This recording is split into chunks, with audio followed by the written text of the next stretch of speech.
Hi, guys. Welcome to the show. As you notice, we're a day early. And for those of you who were on with me earlier, you got to watch me build the Matilda. So, yeah, my ugly face has been all over YouTube tonight. But thank you for showing up. I appreciate it. We have Richard with us. He popped in tonight. Thank you, Richard. I appreciate it, my friends. Good to see you. And Clint will be on shortly. We communicated with him. Now, he lives in Australia, and we've been trying to coordinate something to get him on. And so we thought tonight would be a good night to do it. So I will do a quick update. We've got now 19 entries in the Postcards from the Front card jam. And let me just check. We have 2 months, 8 days, 3 hours, and 58 minutes left to get your game in. There is a link in the show description. If this is the first time you've heard about our jam, feel free to check out the itch.io page. It's low pressure, lots of fun, and I'll leave it at that. You got to get involved if you haven't, in my opinion, my humble opinion. Clint with us tonight is a published game designer who also has an entry into the game jam. And as you guys know, if you watch this show at all, Richard has 2 wonderful games in the game jam, and he's working on one for the current one, I believe, which we play tested some, which was his Toot Toot game, which, by the way, I think is just awesome, as I've said before.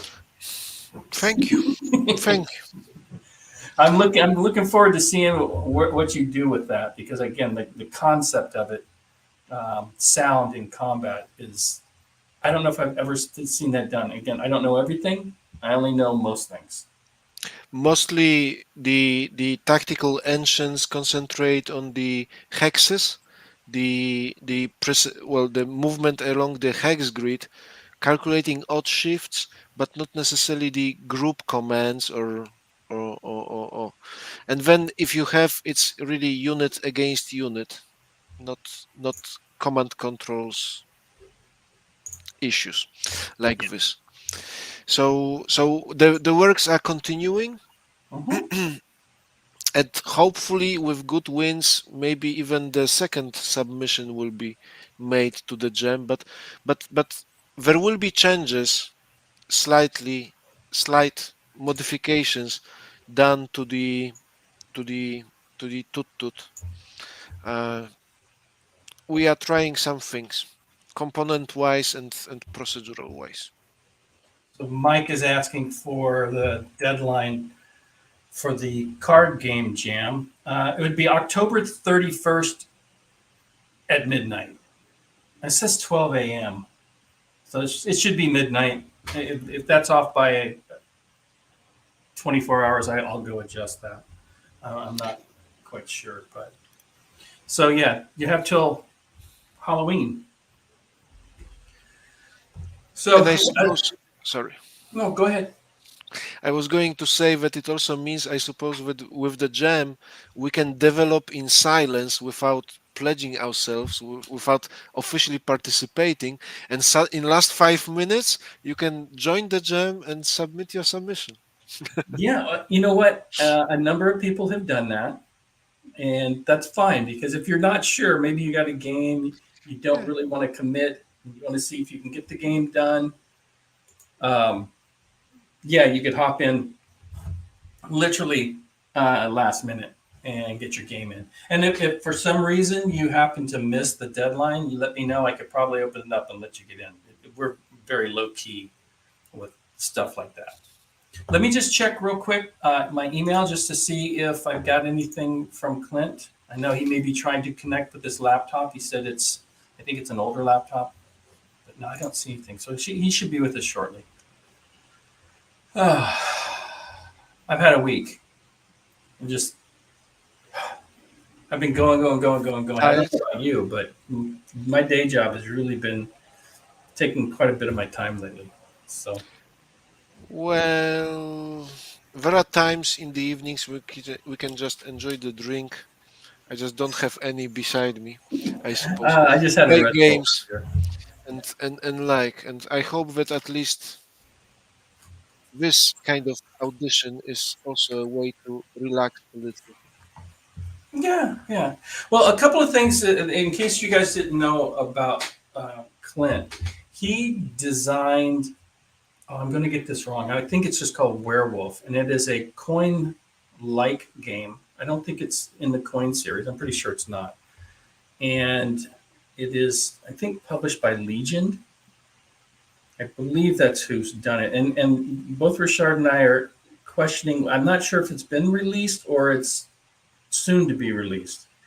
And I should maybe know this, but I don't. So I apologize for that. So when Clint gets on, we can get clarification with that because I want to see, kind of, ask him some questions along the lines of how easy or hard or tips to get published because I believe this is his first game that's published by a pretty well-known war game publisher, and then also with his Game Jam game, it's I think there's no dice, there's no RNG. It's all a move, and it's resolved through the mechanics of the game, and so it's pretty much all skill based, I believe. Now, I haven't played it yet, like most of the games, because as I've said before, kind of got swamped by it, and that's part of the purpose of why we have um, the Playtesters podcast, so that we can get some of these games played. So Mike did say thanks, makes it easier for viewers to find it. Yeah, I'm not sure if I could put a link. I can try that. Let me go to the postcards from the front card jam and see if I can get the link right into chat. Like I said, it is in the description. It may be that if you will put it not as a link, but rather address space dot space, it will just go through without any They could probably copy this, and that'll get and them to the page. it should work. Excuse me. So until Clint gets here, one of the things that I wanted to talk about, he's going to be with us for, he said, about an hour. And one of the things that I wanted to kind of dive into, and I kind of brought up the question with David Thompson and the topic of book games. And I don't know if some of you may have watched the latest Playtesters episode where myself and Thomas Van Hare played his Mag 23, which I'm currently doing a playthrough. It takes about 15 to 20 minutes to play one turn, and one turn represents a day. And Mag is Marine Air Group 23 that was stationed, or the Cactus Air Force that was stationed in Guadalcanal early on. And it goes from August 21st to October 11th. So it's like 7.5 weeks. And this is a book game that Thomas has designed. And Mike's got some information here. He says, so it is spelled werewolf. Yeah, still in pre-order status. Yeah, but I think some people had ordered it and maybe played it. So I want to get clarification on that. It may be being shipped, yes. Yeah, it's hard to know. I don't know how frequently some of these publishers update their website. Yeah, man. So if you watch the interview with Thomas, now he's a pretty interesting gentleman. He did a number of years. He's a pilot, first off, and a very accomplished pilot in that. Him and I had a conversation. He was telling me some stories. He did search and rescue. And a lot of that search and rescue that he did was between Florida and Cuba. And he talks about, I forget the exact number, I think 6 times he himself was intercepted by Cuban air defense. Interesting stories. At some point, I'd love to have him come on and talk about, whatever he would like to talk about along those lines. But he has a number of games. Tally Ho is one of them, which is, I believe, Battle of Britain, which I don't own. And he then also published the Mag 23, which is a very, again, I recommend checking out the playtesters because we had a nice conversation. I played the game. Oh, I had the worst luck. Day one, I had 6 aircraft that I was trying to take off. 5 of them crashed on takeoff, and the one that actually got airborne crashed on landing. And I think I lost 2 pilots KIA. So my first day on the island was not good. Makes for a good story, however. Yes, and I actually I put it up on Discord and I ran it through GPT chat, and it looks like Shakespeare wrote it. So I'm gonna. I mean, some of it was like, oh my god, I don't think Marines talk like that. So I'm gonna go back and rewrite that. But I also picked up. Oh, do I have it sitting next to me? Give me 1 second.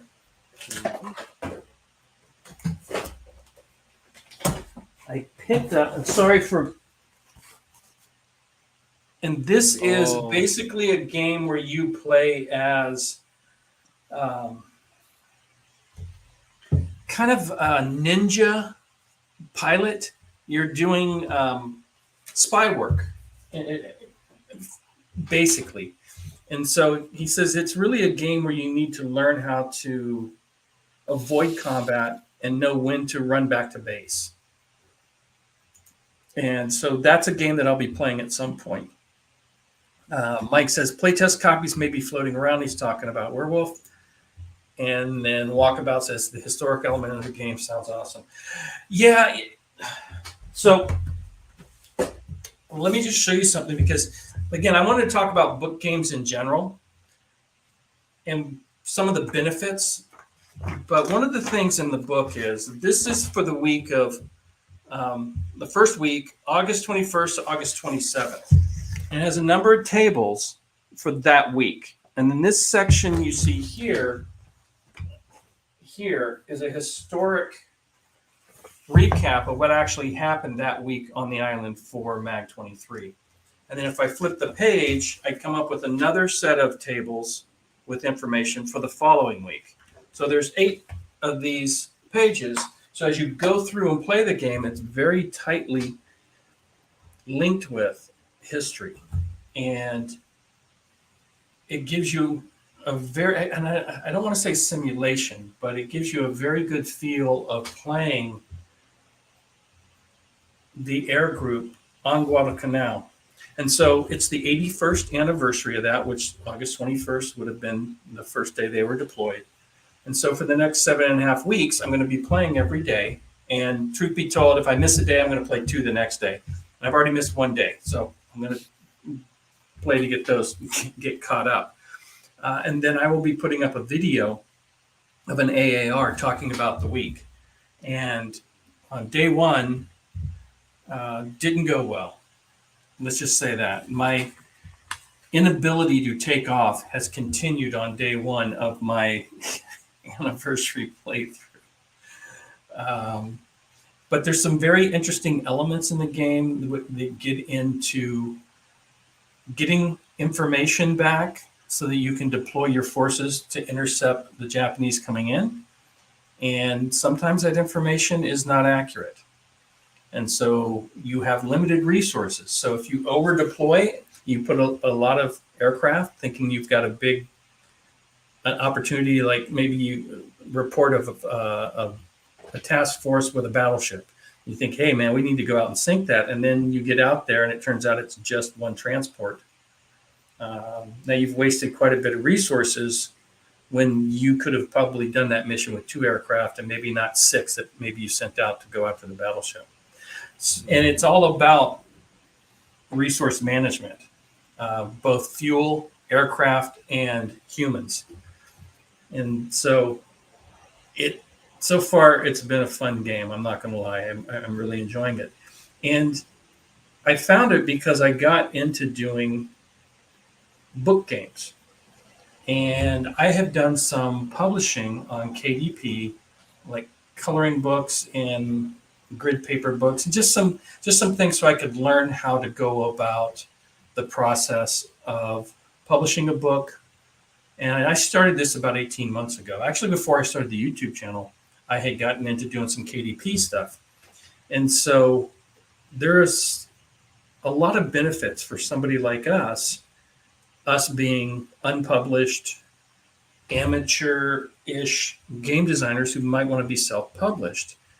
You can, for almost nothing, and I say almost nothing because there's always cost with your time and some of your tools, your computer, and some of the software. You really only need Word, quite honestly. And then whatever graphics and things that you're going to add to your game.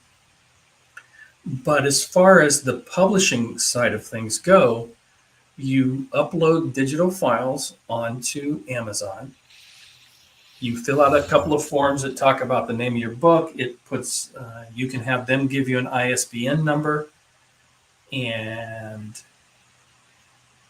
after you've uploaded your files, it goes through some checks to make sure the format is printable. And it's not that difficult. I mean, the first time you do it, maybe even the second time you do it, you're going to learn just what you need to do going forward. Probably the first time you're going to go in and things aren't going to be formatted exactly correctly. So you got to take the time and get that done. And it's not overly difficult at all. But then once you get those files up there, you submit that. And I've had things that I've submitted they go through a review process before they actually publish them.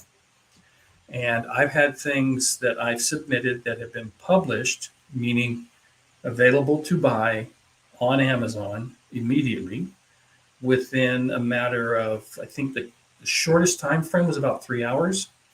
The longest one was, I think, 3 days. Typically, it's about, if I get something done in the evening, many times when I wake up the following morning, I will get an alert that my book has been published. And Amazon does not charge you any money to have a game or a book. And in this case, we're going to talk about publishing a game through a book. It doesn't cost you anything to have it up on Amazon.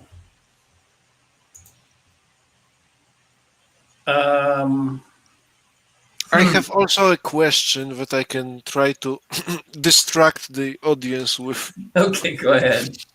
The question is, so I understand that the book game is a little bit like Mag that you are playing, or maybe Mike Lambo games that are making it such a big splash across the social media, Facebook, for example. But can you provide some kind of explanation what book game is? Because I am old enough to remember Choose Your Own Adventure books with paragraphs, but I imagine that having a game in a book format means that, for example, you have to lay out the information charts in a special way.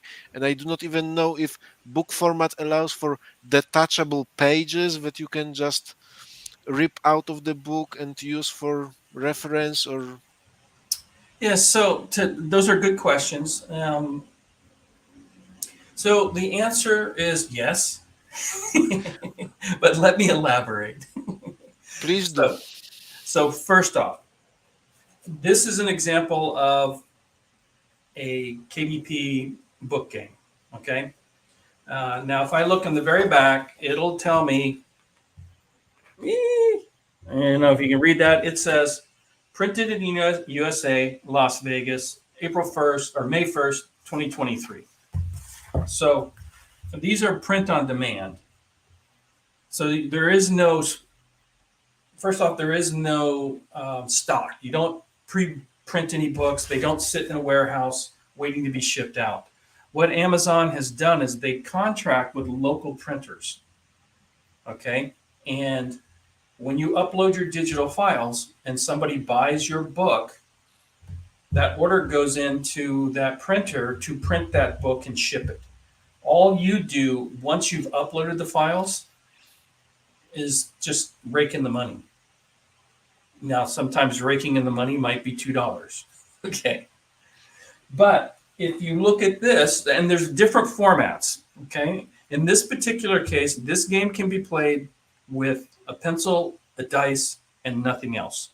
Although there are components that you can download, some of these pages are put on BGG specifically for this game, and I'm sure there's others that you can Yeah. print out. And there are a number of pages in the back where he's got counters and charts that you could, if you wanted to, cut these out, print them, put them on cardstock, and put them on the Yeah. table for reference. So that is doable, although it's not required. And again, these pages are available on BGG.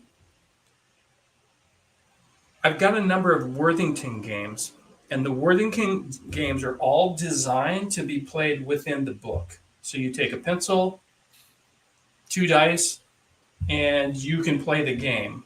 And typically it's 2 pages for each game, and you mark on it where you're moving, all sorts of things. So to answer your question, there's a multiple different ways you can do it, and it's Yeah. really based on you as the designer on how you want people to interact with your game.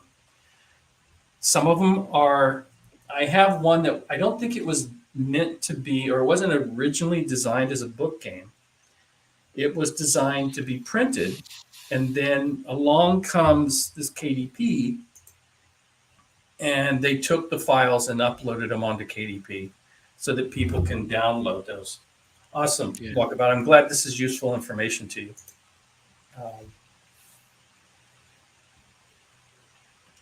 Yeah, it's there's so many wins in this business model. You are not going to escape from the consequences of your actions, PC. Okay, so Mike, I publish things on Amazon under Pan Diego, like San Diego, but Panda.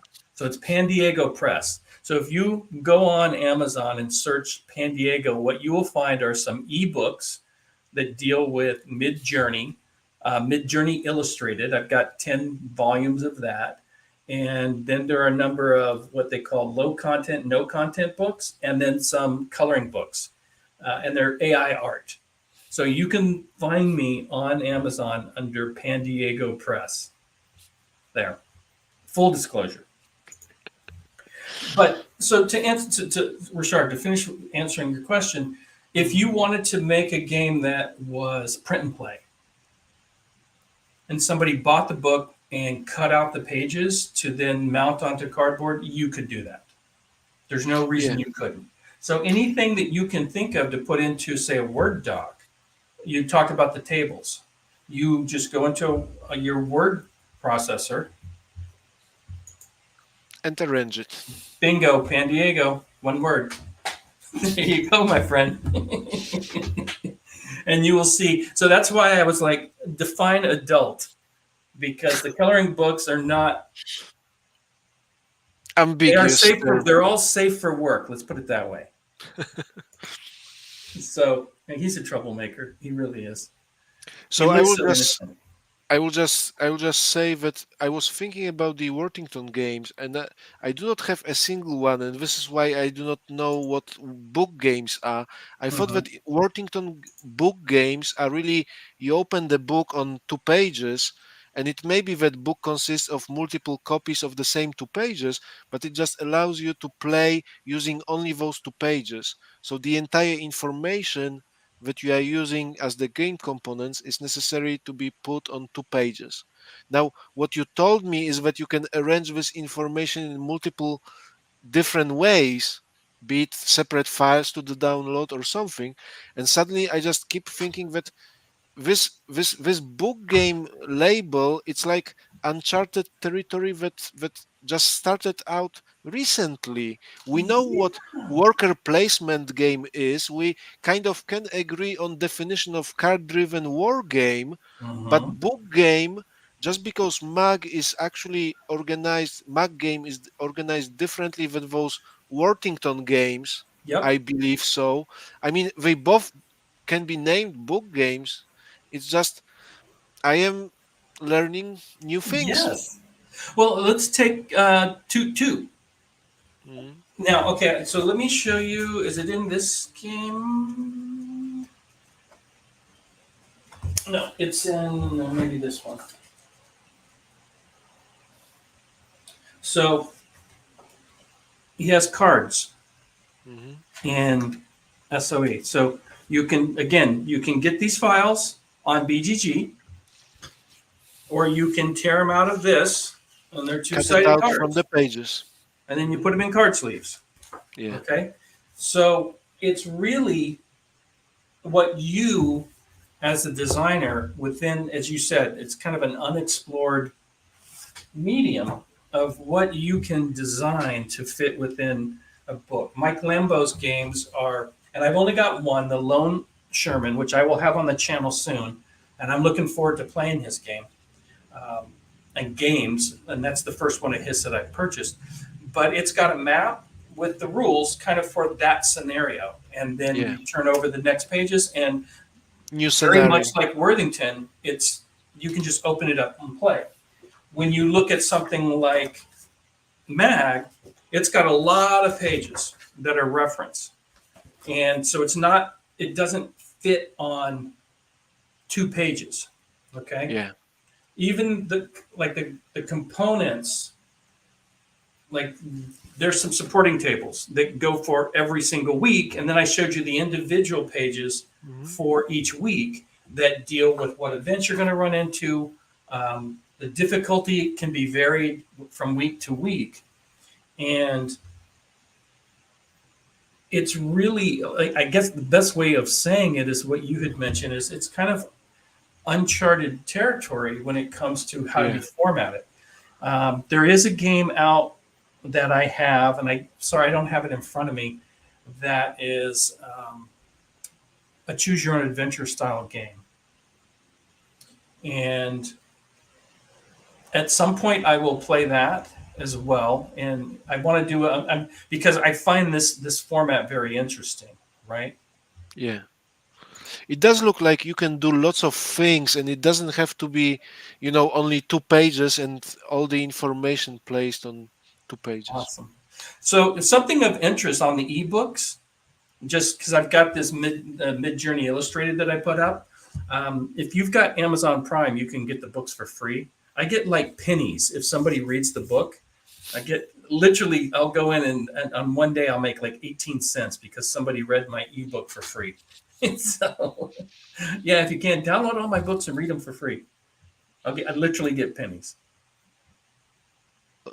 Is what you are telling us is that you, as an author, as a creator, are being paid from every single customer, and when we are publishing books through the publishing houses, I don't know if authors are paid for every single copy being Well, sold. so so breaking down, and I'll talk a little bit more about kind of the structure and some of my thoughts on the actual what we can do as designers with a book game. But on the Amazon side, just if you're looking to get into doing that, basically you go through a process. Like I said, first page you give a title. Yeah. Um, there's some things for search keywords, and there's some setup. It's not overly difficult. Then you got to upload your files. You choose the format. Do you want it as black and white, 8.5 by 11, 5 by 8? There's some standard formats that they're going to allow you to publish your book in. Okay. And so you kind of set what you think is a good format. You could actually do hardback, although I'm not sure anybody would buy a hardback copy of one of the book games. But hey, what do I know? Why not? Depending on the format, and maybe your hardcover actually contains a really nice map of the area that the game is about. Yeah. Well, currently, I don't think you can do fold outs, but you could at least go in and do multi-page, and where you open it. Yeah. But you have the option of doing hardback. You can do paperback, and then you do a matte or a gloss cover. So you have some publishing options. You go through and you make those selections. Now, ultimately, the higher quality, the more pages, and again, when you do your cover art, you have to take into consideration how many pages, and they'll tell you about how thick the binding needs to be. And you just got to make your artwork fit within those guidelines with bleed and whatnot. Again, it's once you do it, it's not overly complicated. and you can get that done. Hey, boss. Hey, can you see me all right? Welcome. I'm walking around the house here. It's the middle of the day. Oh, no worries, no worries. I'm just finishing up a conversation about KDP books, print-on-demand games. Oh, right, cool. Yeah, Yeah, so let me finish that, and then we can dive in with you, my friend. And thank you so much for sure. popping on. I know it was kind of last minute between us, but Yeah. I'm just I've got to go pick up my other daughter in about an hour and a half, but I can squeeze it in right now, so it's good timing. Perfect. So let me just finish my thought on what I was talking about. So when you're on uploading your book game on KDP, you're going to go through some of those options on whether you want color, black and white, you want it on cream, you want it on white paper, and again, the size. And what that does is that's going to come back and tell you a printing cost. And that's the cost for that printer to print that physical copy. Then you go to the pricing, and there's some options on how you want it distributed worldwide through some discount stores, whatnot. But basically, your commissions are 60%. So you sell a book for $10. Let's say the printing cost is $2.50. You sell it for, say, $10. You're going to get $6 minus the printing cost of $2.50, which means you're going to pocket $3.50. Somebody buys your book, and you get paid basically 60 days at the end of that month. So it could be a little bit longer if you sold a book on the first of a month. You might not get paid for closer to 90 days, but you just basically rake in the money at that point. You don't have to worry about stock. You don't deal with customer service issues. That's all handled through Amazon. And the beautiful part is if you make changes to your rules or errata, you go in, change your files, upload those, and from that point forward, once that's been accepted, anybody that purchases your game is going to have the latest set of rules. Now, somebody who's purchased an older game may not have the errata, but then we would just handle that through BGG. But going forward, that's going to have the latest copy of your game. And so it's I find a very interesting business model that I am going to be doing Coast Watchers as a choose your own demise type of book. Thank you. Anyway, Thank you. so with that, guys, I want to welcome Clint onto the show. Thank you, sir, for popping in. And also for being one of the early entries into the Game Jam, which I think I cool. was the very first entry. Very close, I was the first to start working on it. Yeah, the first to start working on it anyway. No, that really caught my attention when you posted that. And I thought I can do that. I can make a game that fits onto a postcard. And I think the day you posted it, it just stuck with me, and I started working on it that day. And I think I got it done within a couple of weeks and play tested it about 15, 20 times, and then put it on there. But it was actually a really good experience. And some of the mechanics I've used in that game, ETO, the one I gave you for the postcard game, I've used the same mechanics in some of my other games that are eventually going to get published. So it was actually a very worthwhile experience. So awesome. Great idea. I really liked it. And I liked looking at the other games that people were working on. Got some great ideas there. And I really hope Jim Dietz manages to get it all together into a book, if that's still going to happen. So I'll give you an update on that. That's right now that the ball's in my court.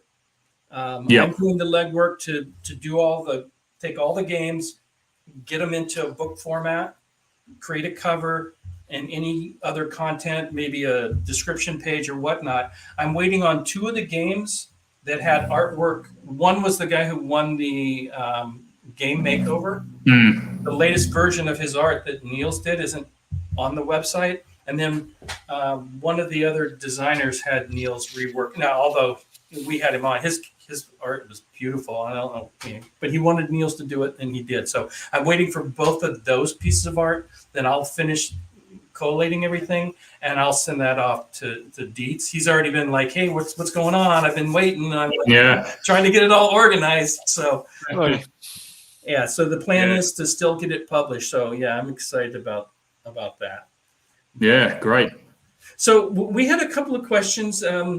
Tell us about your Werewolf game. I know it wasn't in the Game Jam, which is fine. Yeah. Is that on the street yet, or is that still in pre-order?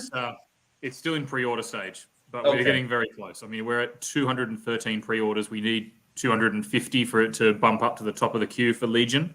Legion War Games is the publisher. It's been available for pre-order for about a year now, and so it has taken longer than I thought. But Legion's a small company; he doesn't have as great of a marketing reach. So yeah, he has a small email list. But other than that, the only promotion for the game has been my Twitter account and me going on sort of some interviews. I'm guilty of not pre-ordering it yet. I will get that done sooner. No, that's all right. No. Well, and I want to. I think it now. Correct me if I'm wrong. Is that?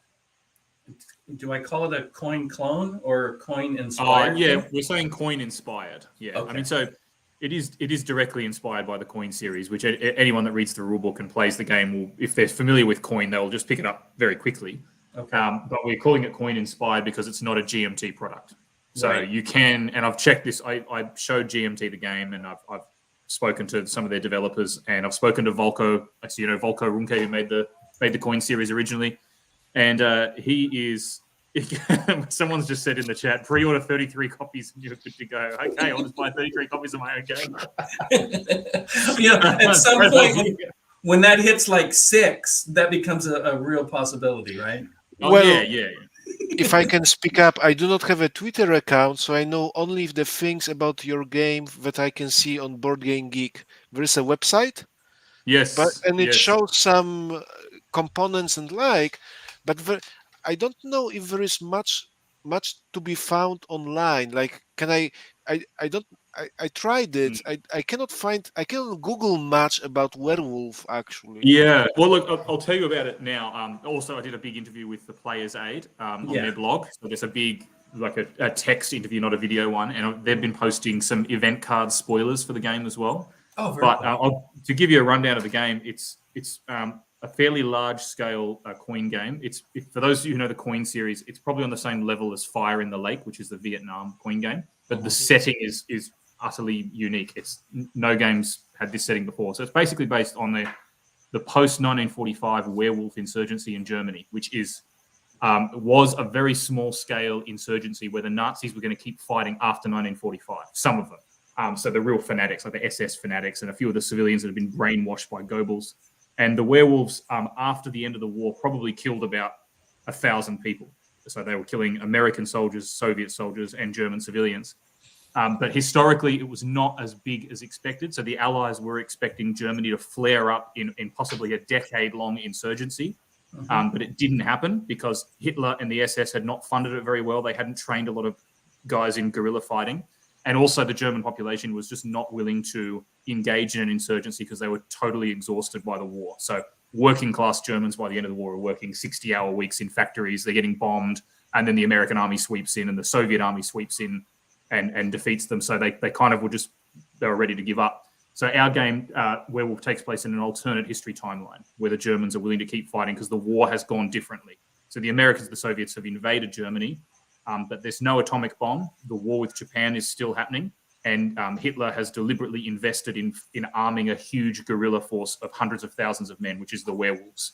Okay. So basically, it's Germany in 1945 becomes like Vietnam in 1965.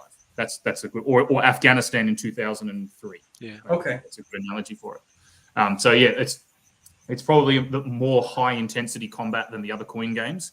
So there's more there's tanks and artillery in it, which are represented as heavy equipment tokens. So we've got a few of those. And the guerrillas are a bit more dangerous than you'll get in a typical coin game. Like if you play Cuba Libre or Andean Abyss, you'll notice the guerrillas in those games are not able to go toe-to-toe with conventional troops very well. But in Werewolf, the guerrillas are actually pretty hard-hitting. So they can actually go and attack the Red Army or the US Army and inflict some losses on them.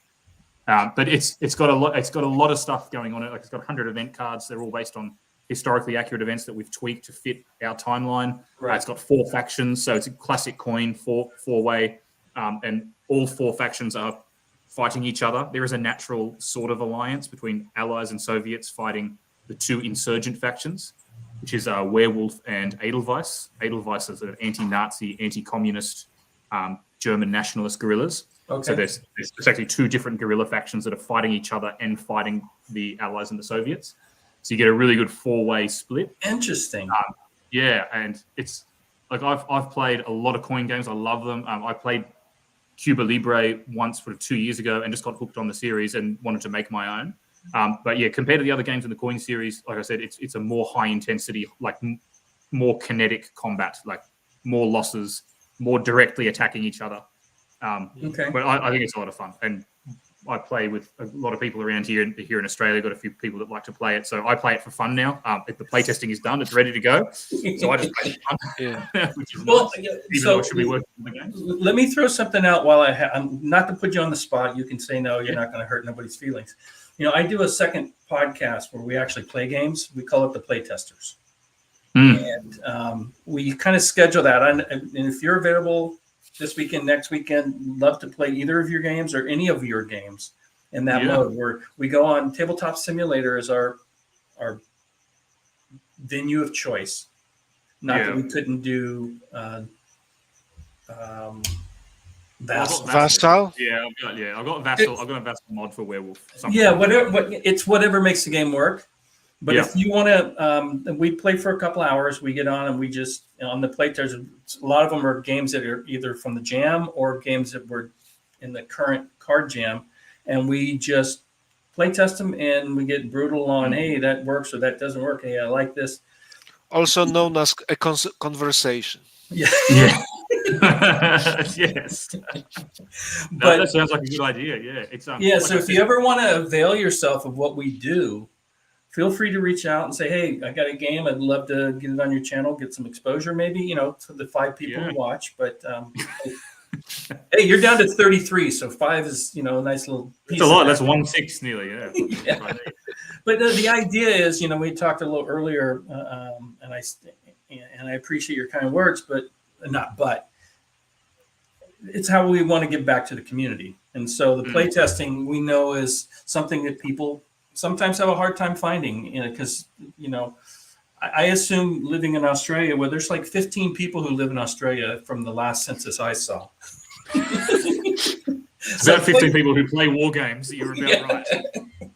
I'm just, and all jesting. But the point being is it allows us, especially with the internet, to use it for good. And that is to play war games and help each other. And if you got a game that's not a war game, we do that as well. I mean, I've got a Bigfoot game that we've done some play testing. So just throwing that out there that if you ever want to test anything you got, we're up for it. Because we love playing I'm working on quite a few different designs at the moment. So Werewolf is effectively done. We're just waiting for the pre-orders to come in. But I'm also working on Division Commander for Dietz Foundation. That's a game about the 101st Airborne where you lead the division through a whole campaign. And I'm working on a game on Gallipoli. I don't know if you know about the Gallipoli landings in World War I. That's it's a really big deal in Australia and New Zealand, maybe in the US. You may not have heard of it. But Gallipoli for Australians is like it's like a combination of Omaha Beach and Gettysburg, like in one. It's like our most important historical. Wow. Every Australian knows about it. It's we celebrate Anzac Day every year in commemoration of it. So it was Australia and New Zealand and Britain doing an amphibious landing against the Ottoman Empire in World War I in 1915, and it was a tragic battle. We lost it eventually, but it's been remembered ever since as a very significant day in our national consciousness. So, and I teach about it I'm a high school teacher, and I teach about it. Oh, I didn't know that. I made a game on that, and that's going to be eventually published by White Dog Games, which is they're sort of a small publisher. They do a lot of Ben Madison stuff, and I've also got another game coming out, which is most likely going to be released by Worthington Publishing, called 1 Hour World War II, which is what it says on the tin. Small, strategic scale World War II game where you can play the whole war in 1 hour. So kind of like Ian Brody's Quartermaster General has some similarities with that, but you can actually move pieces around on the map. Yeah, so that's what I'm working on at the moment. Aside from Werewolf, I've got those 3 other designs, and I have a few others in the back of my mind I want to get working on too. But basically, I'm working on those 4 designs. Awesome. As of now. And we can hear your little person near you, which is awesome. She needs help. Yeah, fixing her Barbie truck things. Hey, you got to do what you got to do. I told you. I know. I've had my granddaughter on a couple of times and she just wants all the attention. So yeah. So now we're she's not too bad. Yes, there you go. Let her get on camera, and then they change. Yeah, that's what my granddaughter does. She sees herself, and then she's got to put on a show. Yeah. So let me ask you with Werewolf, what what inspired that? I mean, okay, was it I'm playing coin games, I want to do a coin game, let me find something that fits, or was it I know about this, I would love to maybe do a game on it, I just don't know how I do it, and then you Yeah, well, play the coin game. So how did that kind of come about? so I got into it pretty early on in my coin playing career. So I'd been playing I played Cuba Libre for the first time. This is last year or the year before, and within about 2 weeks of playing Cuba Libre for the first time, was listening to a podcast, like a World War II themed podcast, and someone was saying about how, it's not like the American army was afraid of werewolf IEDs blowing up jeeps in 1945. And this person had mentioned it in an offhand comment. And I said, what the hell is werewolf? What does that mean? I've never heard that word used in World War II before. So I looked it up and I said, oh, werewolves, they're insurgents during and at the end of World War II. And I just played the first coin game, Cuba Libre, and I was like buzzing with that, like wanting to make a coin game, and that just fit together perfectly. So I like as soon as the idea came to me, I just wrote down a whole bunch of stuff. I basically had the parameters of the game were set within the first couple of days. I wrote everything down, and then I saw my graphic designer, who I work with, he's a teacher as well, Ben Feeney. I told him about the next day. I said, look, man, I got this idea for a game, Werewolf Insurgency coin game, and he straight away said, yes, done, we're making it. We're making it. So he loved the idea, and he said it's got legs, it's a solid idea. So we spent probably 6 months really intensely working on it, and then after that, then we thought it was ready to pitch, and so we sent it around. We just emailed a whole bunch of publishers, and we had 4 publishers that wanted it, and we ended up going with Legion. But the idea was basically, this has never been done before. It's such a weird theme, and I also had me thinking, how the U.S. Army has been fighting so many unsuccessful insurgencies over the past 70 years, as in the U.S. they sort of lost in Vietnam, lost in Afghanistan. There's also while we were making Werewolf, the U.S. is pulling out of Afghanistan too. Since 2021, and this is the 20-year insurgency that the U.S. Army has not been able to do. Whereas in Germany, they sweep in 1944, 1945, there is an insurgency, and they crush it. It's gone. And I thought, what if Germany had turned into Afghanistan? How would the U.S. Army of 1945 have handled that? That's an interesting thought experiment. And what could the U.S. Army learn about counterinsurgency from 1945 versus 2001 and 1965 and 2003? So that was sort of in the back of my mind as well. But the idea was basically we'll go on an alternate history timeline to make it fit, because if it was totally historical, it would be over very quickly. Yeah. But if we tweak the historical timeline, it can work. And then that gives us a lot of room to play around with it. And the other thing that I really liked about the idea was it's the very early stages of the Cold War. So the faction, you've got the Soviets and the Americans moving into Germany from 2 directions, closing in on Berlin. Right. And it is the very beginning of the Cold War. And I loved Twilight Struggle, which is the famous game about this. It's a GMT game. It's about the Cold War. Yeah. Very popular 2-player game. And I love the Cold War era, fascinating, like all the nuclear weapons and the space race and the Berlin Wall and all that kind of stuff. And this is the very beginning of it. And the game includes events like the Berlin airlift. But so, yeah, it combines it's a weird thing, the werewolf insurgency and the Cold War in a coin game. And that's kind of the idea came to me, and we fully fleshed it out pretty quick.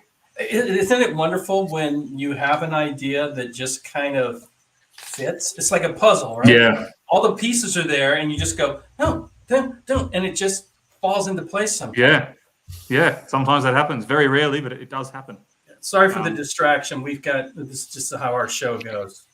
We go off. There are sometimes things on the camera, nothing happens. This is the answer.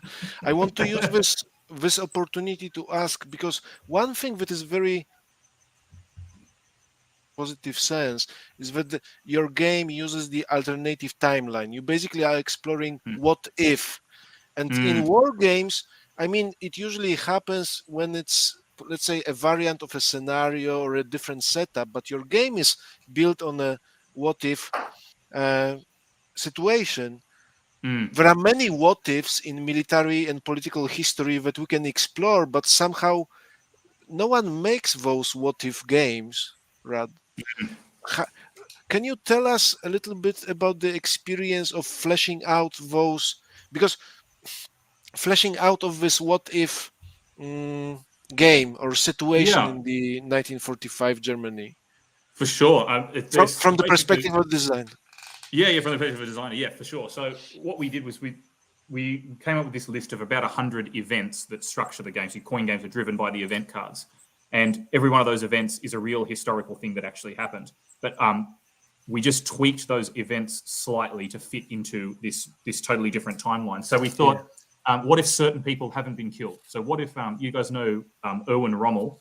He's the Desert Fox. He is killed because he's involved in the July plot against Hitler's life in 1944. Like he's poisoned. In our time, we go, what if Rommel's still alive? And he's leading the insurgency. He's leading one of the insurgent groups. So we throw Rommel in there. And we go, what if General Patton is still alive? Because he died in a car crash towards the end of the war. So we have Patton in there. Oh, and yeah, what if, conspiracy theory. Yeah, there is conspiracy theories about that as well, that he was wanting to start another world war with the Soviets, so they had to get rid of him. Oh, yeah.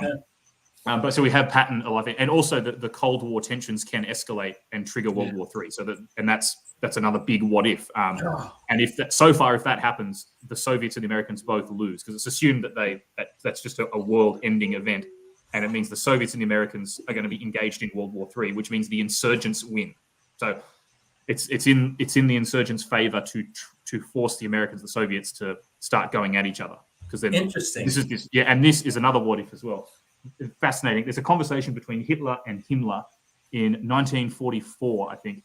And Himmler says to Hitler, if we build a mountain fortress in Bavaria and Austria, you have the so-called National Redoubt, the Alpine Redoubt, and we take the headquarters of the Nazi leadership up into the mountains, we fortify it, and we just sit there, right, and wait it out. He said, in 5 years, the Americans and Soviets will go to war with each other. They'll destroy each other, and we will slink back down from the mountains and retake over Germany and make it Nazi again in 1950. He says, by 1950, we can come back and make the country Nazi again, because the American Soviets will destroy each other. And this is obviously bonkers and crazy. It did not happen, but the fact that they were talking about it, I mean, that conversation, like, what if that did happen? I mean, we know it didn't, because the American Third Army was diverted south in 1945 as they were going towards Berlin. They were actually told by Eisenhower, go south into Bavaria just in case they've heard rumors of this plan. Go inspect the mountains of Bavaria and see if, the Nazis have built this so-called National Redoubt, this mountain fortress that's going to last 5 years. And they go there and there's nothing there. There's scattered pockets of the sort of SS fanatics that are still fighting, but there's nothing there. But what if there was a national redoubt? So what if Hitler had planned this, say if he was smarter, if he was planning in 1943 or 1944, knowing the material forces that are arrayed against him? Right. What if he had deliberately invested in, rather than fighting a conventional war, retreat to the mountains and fight an insurgency? I mean, the Nazis had experience fighting partisans in Ukraine and partisans in the Balkans. It's surprising that they didn't actually learn from that, and they invaded the Soviet Union, had their supply lines wrecked by basically insurgents, all the way from in Belarus, but also in Yugoslavia. What if they had done that to the Soviets and the Americans, which they basically, this is the big what if, is what if they deliberately planned for insurgency and partisan warfare instead of this doomed conventional war, where they're still ordering tanks to counterattack the Soviets in 1945 and just getting absolutely demolished because they're outnumbered, however, 4-1, and they don't have any fuel and don't have any aircraft. What if they had fought like the Viet Cong? I mean, and just imagine that. That's the whole premise of the game is what if imagine a German Viet Cong. How effective would that be? I mean, who knows? That would be interesting. So, okay, not having seen the game or the rules, how does Russia is different, obviously, than the United States. One of the things that happened in the United States was it was militarily, winning and losing that war was not in question. Militarily, we would have won the war. I mean, but there were all sorts of political rules put in place. Like you can't go into Cambodia, although the enemy's going in. And not to get into discussion on Vietnam and all of that, but how does that play in your game? Does the politics in the United States or some of these abstract kind of it does. Because there was a big, strong movement in the United States to not be involved in World War II at all. Yeah, we had the Republican Party, and I'm overgeneralizing here, and I don't want to get too deep into the politics, but there was very much a isolationist mindset, right? That took Pearl Harbor to get us into the Pacific. And it took a lot of both from the Soviets and from Churchill to get the United States into a land, to send troops and to the extent that we did. And part of the reason that nobody wanted to listen to Patton was that we were exhausted too. Yeah, exactly. Right? And that's why about half of the Allied victory condition in Werewolf is the Allied morale track, which starts at 15, but it drops when the Allies take casualties, and it also drops from lots of event cards. And that's a source of the Allies' income, and it's their victory point level. So the morale level, we posit basically, as you know, by 1945, the US and Britain are scraping the bottom of the barrel for manpower. Like they're really struggling to actually get. Not many people know this, but they're actually struggling to get frontline infantry soldiers because they have expanded out. It's a fairly large army, but the number of actual experienced frontline combat troops is actually very, very low. And if you imagine the atom bomb hasn't been invented yet, and so you've got battles like Iwo Jima and Okinawa in the Pacific still grinding on. So just imagine this: the US is still fighting World War II. It's 1947.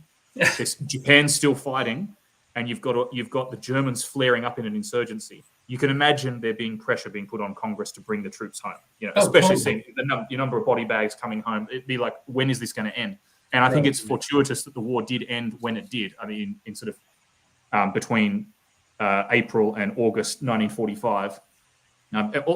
Because not only the Americans and the British were exhausted, the Soviets were exhausted too. I mean, we think of the Soviet Union as just an endless source of men, but it's not. They had lost whatever, we don't know the real numbers, probably like 20 million.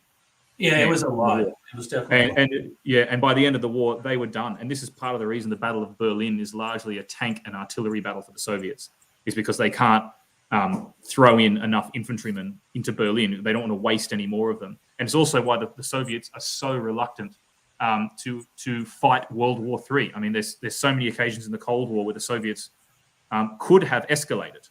Cuban Missile Crisis is one of them. But the guys like Khrushchev, who were leading the Soviet Union in the Cold War, had grown up in World War II. Like Khrushchev fought at Stalingrad, and he'd seen how exhausted Russia had become in World War II. And he's like, if we fight the Americans and we go through this again, the country will be ruined.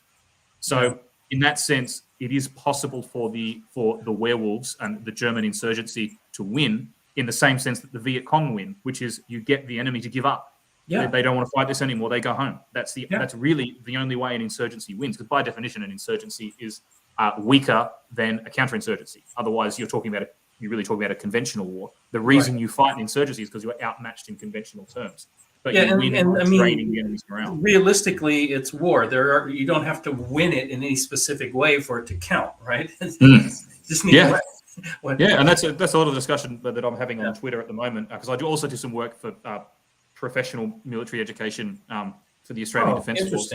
So I do run some professional war games. So some conversations that are happening on Twitter is about how do you simulate politics in a war game? Because it does happen in the Coin series, but there's not a lot of other ones that really model the internal politics of a country when it's at war. And it's a very sort of high level stuff. Like it's very, a lot of the time it's very abstract, but if you can get it down to be more specific, when will a country stop fighting? And we're seeing this in the Russia-Ukraine war. It's a war that's going to keep going until one side or the other has an internal political breakdown or a regime change, and they're forced to sue for peace. It's probably not going to end in a conventional way with the total victory of one or the other. It's going to keep going until we come to a negotiated settlement, because one side or the other it goes through a regime change because the political situation is just untenable. So that's kind of what. It's interesting how things change and stay the same. Yeah, that's right. if you could have told people, in 2022 that there's Russian tanks sweeping across Kharkov, like, is this 1943 again? Because it's so bizarre. And all of us World War II guys are actually very interested in this, because we're like, we've seen this before. It's very interesting. Well, not only that, they didn't. I don't know. Didn't something like this happen with Napoleon? I mean, they were tanks, but they were horses, right? I mean, this is like not new. Yeah. in The general. other thing about Napoleon, not just Napoleon, but what's happening in Ukraine and World War II is the logistics side of war, which is something I am always talking about online. Is logistics in war games, which is something that's very interesting to me. So I've tried to do a lot of that with Division Commander. Like that's my one I'm working on about the 101st Airborne, where you've got resources like ammo, shells, food, and medical supplies that and their little cubes that you're shifting around and spending. And that is, that like 25% of the game is managing your supply, your resources and spending them. And it's surprising that most war games don't really have a granular supply system. They just you have a supply line. It's either open or it's cut. And if it's open, you have unlimited supplies. What have we got there? Guadalcanal. Mag 23. I have not played that. So I was talking about this earlier. Let me just divert a little bit to your point. Yeah. This is from Thomas Van Hare.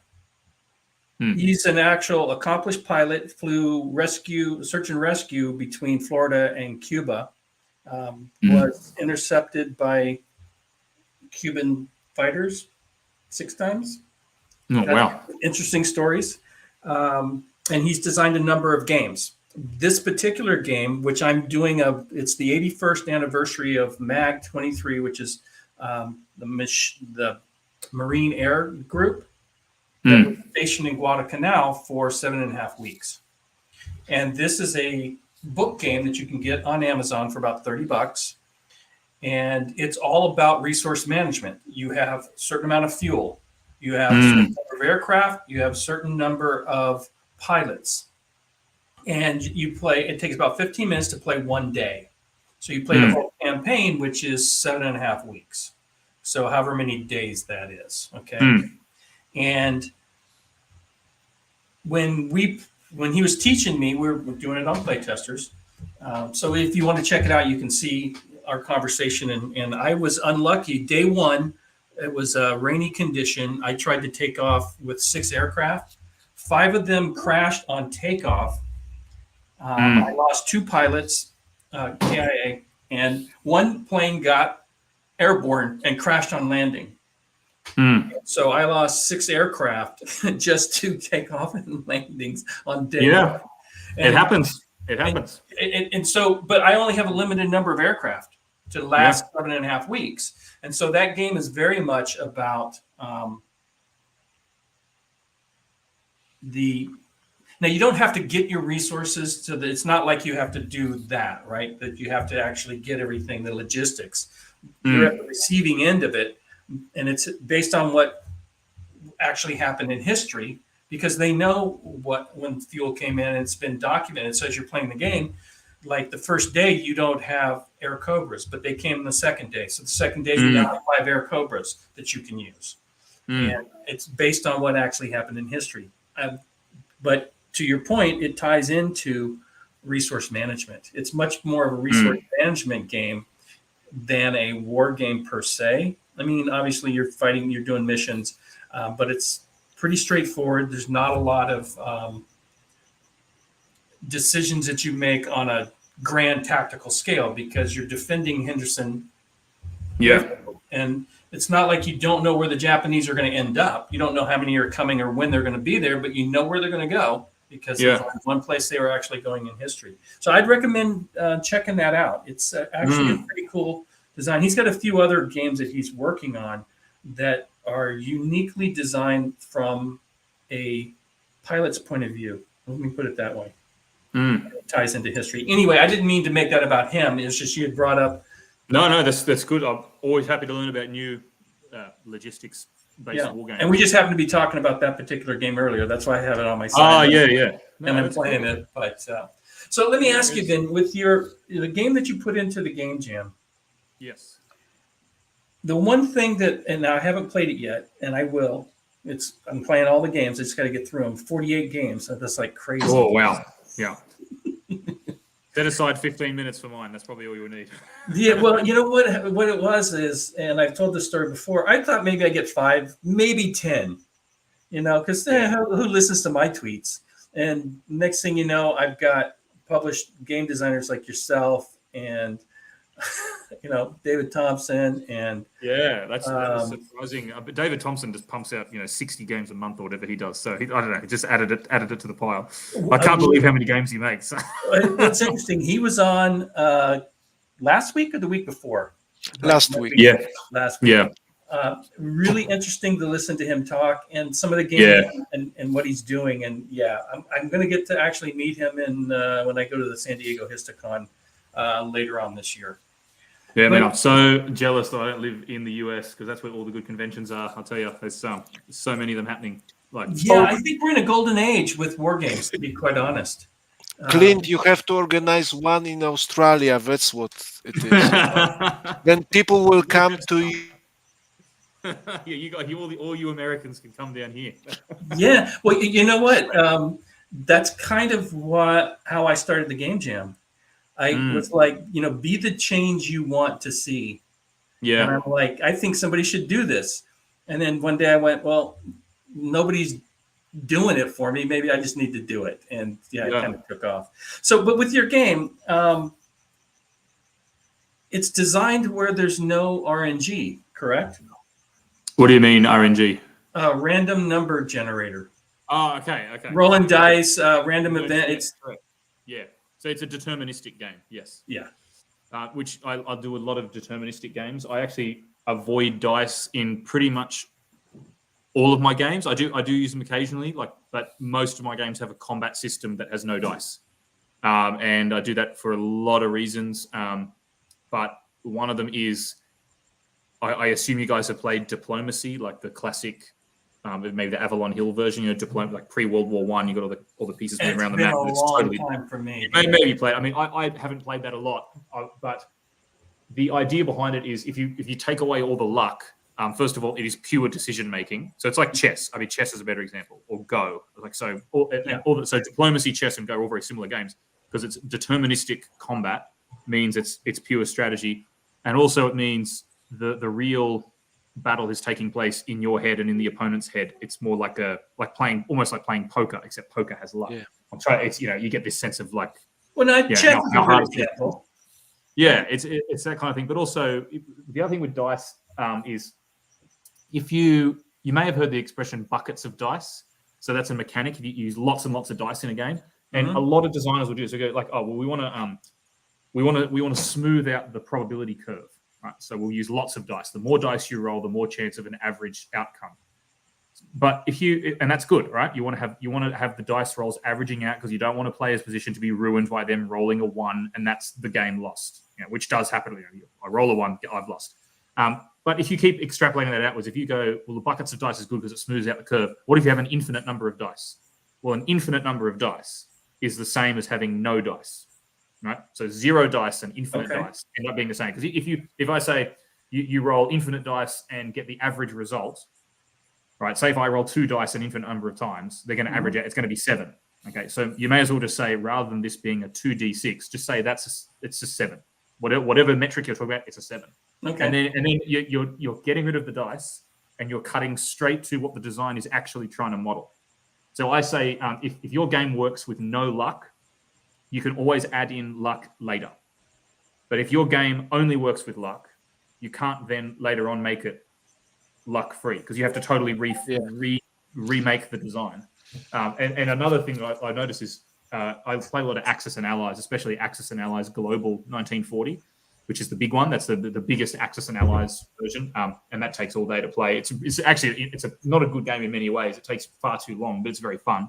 And that has huge amounts of dice. And the guys that play Axis and Allies semi-professionally, I say professionally, they go in tournaments and stuff. Yeah. They use dice. They have apps on their phone, or they have websites they go to where they punch in the number of units, and it gives them the probability. So whenever you play high-level Axis and Allies, they're constantly calculating probabilities. And then you get to really high-level Axis and Allies, they play luck-free. They go, we take away the dice entirely because it's pure strategy. And a lot of the highest level Axis and Allies players play luck-free.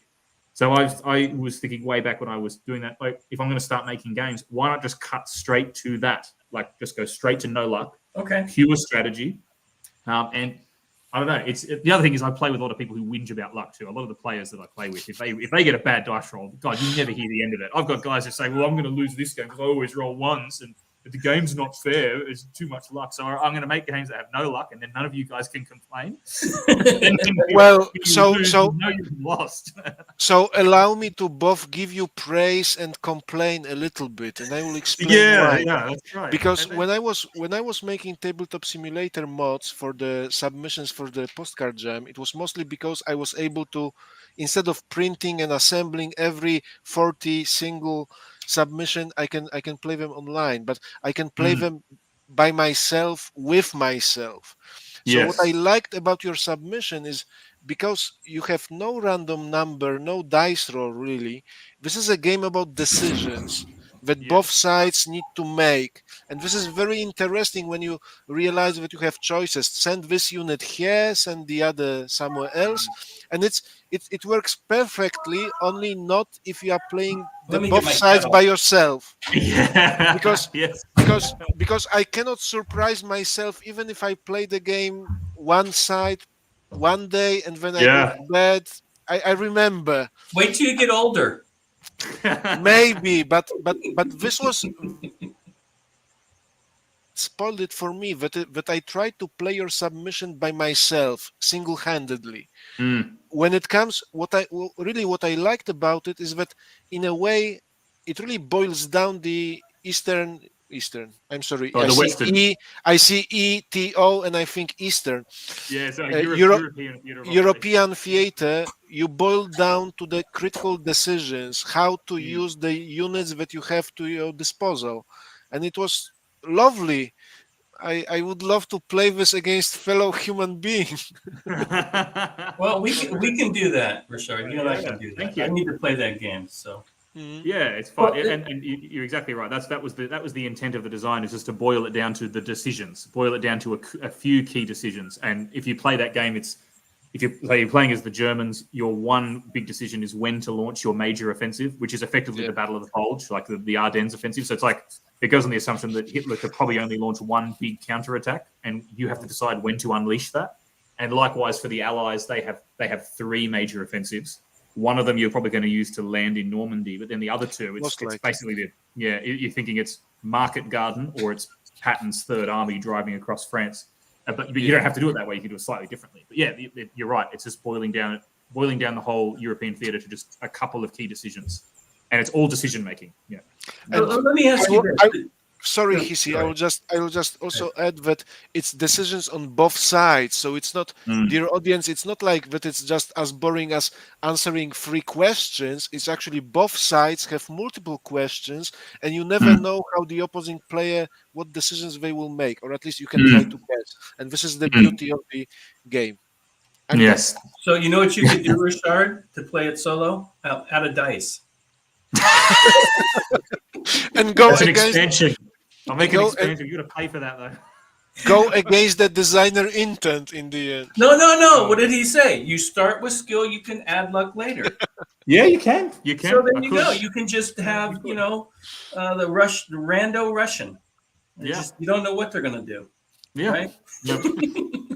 But I'll tell you what though, creating a solo system for a game is quite hard to do. If you've got a multiplayer game, you want to add a solo variant. That's like creating a whole other game.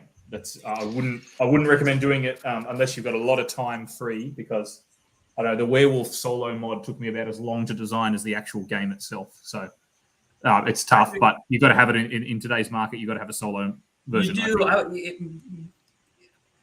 I don't want you to be a stranger on this show. We may have you back and we could talk about solo, because I have some definite opinions on that. There's designing a game specifically to be played solitaire. And then I think for the most part, when people are taking their games to design a solo mod, they're trying to take their multiplayer game and somehow build a bot that plays like a human.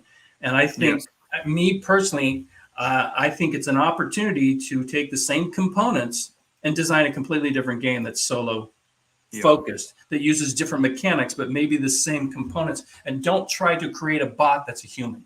Because it's extremely difficult, and I don't know of anybody that's pulled it off and said, "My goodness, this bot is like the chess." The chess. Yeah, no, you can't. It can't be done, and that's even the video game industry struggles with that, creating sort of a realistic AI. So it's a common problem. But I have like Division Commander with the one I'm just got as a top priority project for me right now. That was meant to be solo from the beginning. That is 100% a solo game. It can be played as a co-op. Sorry, it can be played as a team, but you're all on the same side.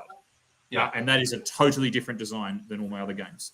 Because I knew from the beginning, first of all, it was during COVID and I thought everyone was in lockdown. People are going to play solo games. That's why I started making it as a solo game. yeah. But also, I just wanted to have a crack at a solo co-op game. It's just totally different. And I had to make the cards, the map, the rules. You've grown a new arm. Designed with that in mind from the beginning. No, I'm busy. Soon. I'm nearly done. But yeah, but then the other games I'm working on, I could add solo mods to them, but you're right. I think you need to go back to basics and you basically need to start from scratch if you're making a solo version. I think, but that, again, I'm just one voice in a sea of many, but and I think that, and more power to anybody that can take and try to tackle the AI bot to play like a human. I mean, that's difficult.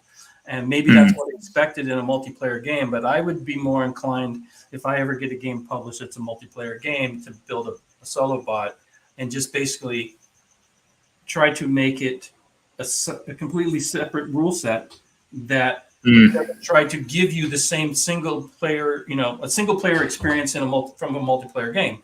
Yeah. I mean, you're not going to get it. You're not going to get it. I don't even use bots. I don't like using bots anyway. Like when I play Queen games as well, if I'm doing them solo, I just do multi-handed solo. Like I just play, play all sides, and I go right. It's my turn now as whatever this faction. I will just do whatever I think is the optimum move right now. And then I change positions. It's and most players are okay taking a multiplayer game that doesn't have solo rules and playing it that way. Because we've done that for years, and we all. That's right. That's a normal way. I mean, even so, Volko's Levian campaign series. You may. Oh my god, I love that series. Yeah, I've got Nevsky. That's the only one of the series I've got. But in that, he says in the rule book, you can play it solo. Just play both sides. I'm like, yes, thank you. I'm so glad, Volko, you didn't spend another year making a solo variant, and you just got this game out and said, you want to play it solo? Fine, just play both sides. Done. Yeah. Right. Yeah, no, it's because it wasn't designed to be a solo game. No, that's right. Be played by one player, and but it nobody works. can stop you. Yeah, it works fine. It's not much hidden information. That's the only reason you really need a totally different solo variant is if there's a lot of hidden information, which I get. There's some games that just you can't do it. But generally speaking, most multiplayer games, you can just do multi-handed solo, and that works. Yeah. Yeah. So anyway, that's. I think I have very similar opinions to you on that. Having said that, I did make Werewolf, and then I tacked on a solo mode to it, and I don't mind it. There's It works the fine. business side of things, though, right? I mean, you're trying to pitch it, and that's kind of what's expected, and so you kind of have to do that, even though that may not be your cup of tea, as it were, right? So if I may ask, because Werewolf solo mode has been mentioned, does it mean that the solo mode is for specific faction? Well, you can play as any faction, and you can have any number of bots. So you could have you playing as the Allies, and then have Edelweiss, Werewolf, and Soviets run by bots, or you could even play with two players and you both have a faction and there's two bots, or you could have 3 humans and 1 bot. So you could do it any combination. Okay. You can have bots in there. So you can do it 1, 2, 3, or 4 human players with any combination of the factions. Can you play 4 bots? Yes, you can play with 4 bots. Sure I have played with 4 bots. It's a 0-player game. You just sit back and watch it. You still play it single-handedly. It's like watching a movie. When you watch a movie, you can't influence the movie. It's right? There's a whole other game mode there, observer mode, right? Yeah, observer mode. Yeah, you just watch it happen. I'm trying to market this now. Observer mode. I like that. Observer mode. Yeah, I mean, it's. Well, I suspect it would actually work with like the RPG market, because RPG players are all about narrative anyway. They're all about imagination and narrative. You could easily do it. You could easily do an observer mode RPG, although I don't know. Maybe not. Maybe what people actually like is influencing the story. I think those are called books. I don't know. Oh yeah, that's right. Yeah, I forgot about them. Yeah, it's already been invented. Sorry. Yeah. Not to be an ass, I apologize. But. Yeah. Yeah, I think that's what that's called. Now, I know we're getting close to your hour, so feel free to pull the plug anytime. Yeah, that's fine. Yeah, I can do another 15, 20 minutes. Perfect, So, perfect. Yeah, any questions you've got? we don't have a problem rambling on because we talk about stuff that we totally enjoy. So Yeah. let me ask you this: with your skill games, at the level that you're designing, that makes complete sense to me to do something like that. But how about at a tactical level? To me, the randomness is kind of the unknown information represented through card draw, which I would prefer cards over dice, but that's just me. But on a tactical level, do you think the pure skill design would? No, and that's no. I don't think it will. I don't think it will. I think my approach. This is partially why I haven't really made a tactical game because my approach does not work tactical. But division commander is you're in charge of a division, and that's kind of grand tactical. But a lot of the actual and that has luck. I should say that division commander does have some random number generation. It has chit pool, has a lot of chit pool, and it has some dice. It has a lot of card drawing. That's probably my most crazy, like luck-filled game.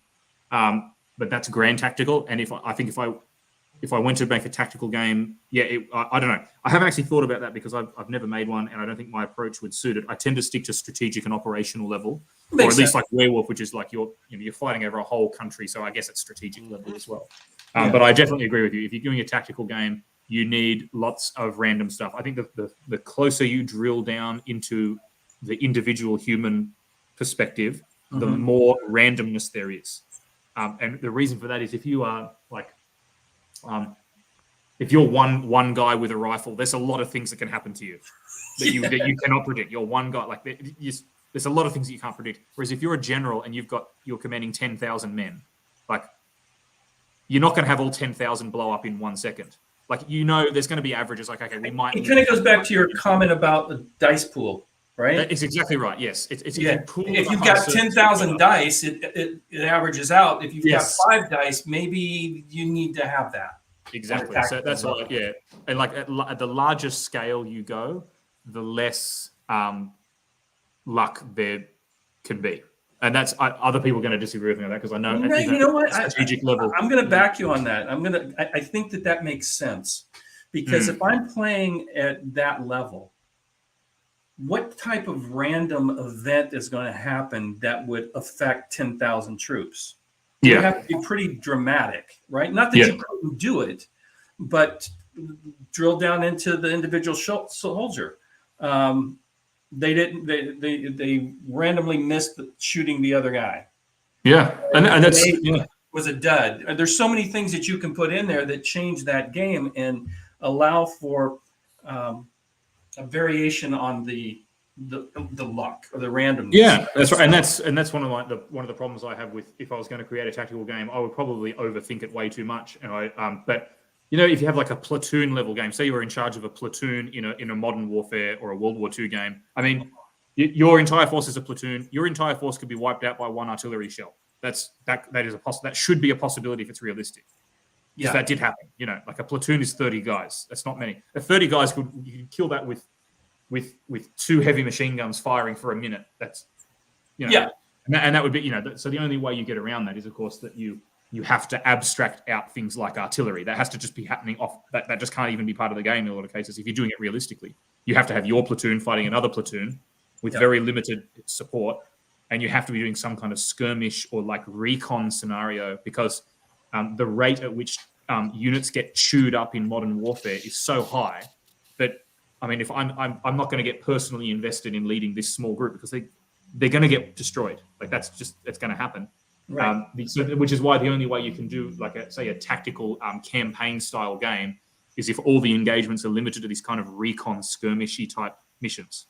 You say you're doing Stalingrad, like you're in charge of Soviet soldiers in Stalingrad. And I know David Thompson has made this. He's made this, and I think he's done a great job of it. But how long does a Soviet platoon last in Stalingrad? Again, that's like one shell, Yeah. And and that's why I go like, if my entire force is just that, and that it could disappear in a few seconds. I mean.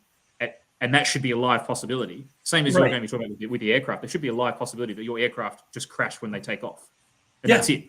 you're done. That can happen. But whereas if you're at the strategic level, I mean, yes, there are big mistakes and there are swings of fortune, but an army or a division or a corps doesn't just disappear in a few seconds. Like you can kind of see it coming, and there's more planning involved in that.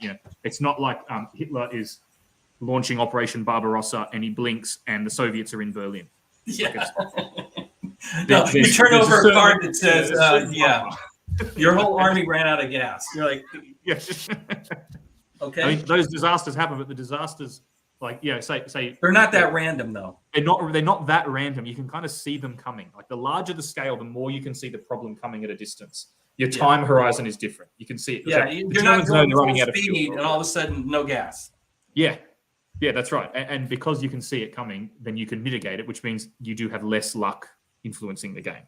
But I think you still, even in a strategic level game, it's good to have some random events. But I tell you what opened my eyes to this is the Quartermaster General series, which is Ian Brody's games. He's done World War II, World War I, and the Cold War. And Quartermaster General games are totally dice free. They're card based. And you can play some of the cards face down so the enemy can't see them. And you can choose to selectively reveal them. His World War I version is brilliant. This is one of my favorite games. I could play it just forever. And that has no dice, but lots of uncertainty, because whenever you go into an attack, you can see how many cards the enemy has face down, but you don't know what they are. And you don't know how many are going to be committed. All right. So it's not luck, but it is uncertainty. And the uncertainty has come from the other player's decision. And that is...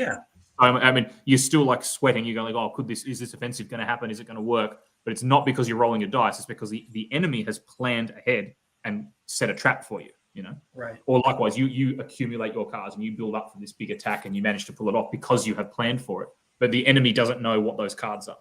And again, it's getting back to the poker. I think poker and chess are great games. Just that designers can learn a lot from that whole, you have a hand of cards. The other player doesn't know what they are. And you're upping the ante, like putting cards down one at a time. I love Texas Hold'em.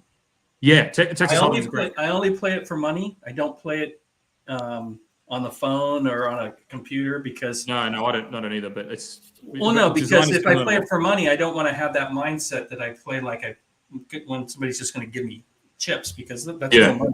But I will say I do have a perverse enjoyment out of taking money off somebody when I can outsmart them or outluck them in Texas Hold'em. There's a balance between skill and luck in that game that I think is unmatched. And I don't know if it was designed with that. I don't think game designers back in the day sat around and talked like we do. And that's what's surprising. It's like who made poker? Does anyone even know the name of the person who made poker? No. If it's Joe Poker. There was no poker and then someone just invented it. Imagine there was no 52 card playing deck. No one's ever heard of a 52 card playing deck. And then some guy invents poker and puts it on Board Game Geek. And we're like, whoa, what is this? I would probably have all sorts of haters, though.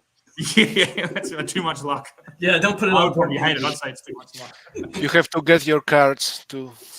That's right. You got to supply your own cards. So in California, poker or card rooms are legal because poker is considered a game of skill. It's not gambling. It's not gambling, and because the house takes a rake. I don't know if you know how it works, but they take a percentage of the money that's bet per hand. Yeah. And they just rake it. That's called a rake because they literally take it off the table. Okay. And so I'm playing against other players. I'm not playing against the house. So you're not gambling, and it's skill based, even though there is luck. More often than not, the skilled players are going to take home most of the money. I mean, yeah. So, but and there's a heritage that it goes back to the Wild West, blah, blah, blah. But that's one of the reasons why that and horse racing, which is pari-mutuel betting, is also legal because it's not gambling. Yeah, I mean, see, I don't gamble at all, but Australians are big gamblers. Like all my friends gamble. It's very common here. Not casinos, betting on sports and things like that. And having said that, I don't do it. I don't really gamble at all. But there's a lot that game designers can learn from games like poker, but also games like chess and Go, and I would even say like Euro games. If you're a war game designer, look at Euro games as well. Like look outside the box at all the other games that are out there, because there's so much you can learn from. And that's where David Thompson's doing a great job, I think. David Thompson is the best. He is the best at that. He's not the first to do something like a World War II deck builder or whatever, but he is the first to package it in a way that is accessible to a lot of people, and good graphics and rules that are pretty easy to learn. So I've got Undaunted Normandy. I think it's a great game. and I follow him on Twitter. Like I like a lot of his stuff. But yeah, war game designers are starting to do that now. I personally have never made and probably never will make a standard hex and counter war game with a CRT. I won't do it because there's 10,000 of those already. Like I'm not going to go. I'm going to make an Eastern Front hex and counter game just to do something different. I don't think there's enough of them. But not to say anything bad about hex and counter games. They're good. But... no, if you placed yours in 1947, yes. It will be different. Yeah. So that's why a lot of my designs of people, you'll notice when you play them, they are heavily influenced by non-war games. Like that's why the resource management, the lack of dice, the lack of a CRT. I don't like hexes. I don't like I prefer to use area movement or point to point. But yeah, anyway, that's sort of my. So in Undaunted Normandy, which I have, he has those tiles and they're offset. They're hexes. They're hexes. Yeah. That blew my mind when I realized that. Yeah, it was like, wow. Yeah, me too. It is a great idea, and you don't. It's a lot easier to set up with squares, and it's visually easier to look at as well because you're not. The problem I have is that I have cats who like to dive bomb when I'm playing. Running and jump on the table, and when they hit Undaunted game, everything goes every direction. Yep. So that's a problem. It's not cat proof. Most games are not cat proof. I don't know many that are. Unless you have magnets or something. I don't know. That even then, they like to knock stuff over. But so with your Postcard Jam game, that's skill based. You say it takes about 15 minutes to play. Now you're World War II in an hour. Is that basically the same design, just a little more? It has some similarities, but it has no dice. It's totally skill based, and the combat system is very similar. So the combat system is just basically adding up numbers, but it has the core part of it is action response. So the core mechanic of 1 hour World War II is action response, which means every time I do an action, the other countries, both my allies and my enemies, can jump in on that action and do a response to it. So, for example, if the German decides they're going to build this turn, like build new units, the Americans and the British can decide to do strategic bombing as a response to that build, which damages German production. And likewise, if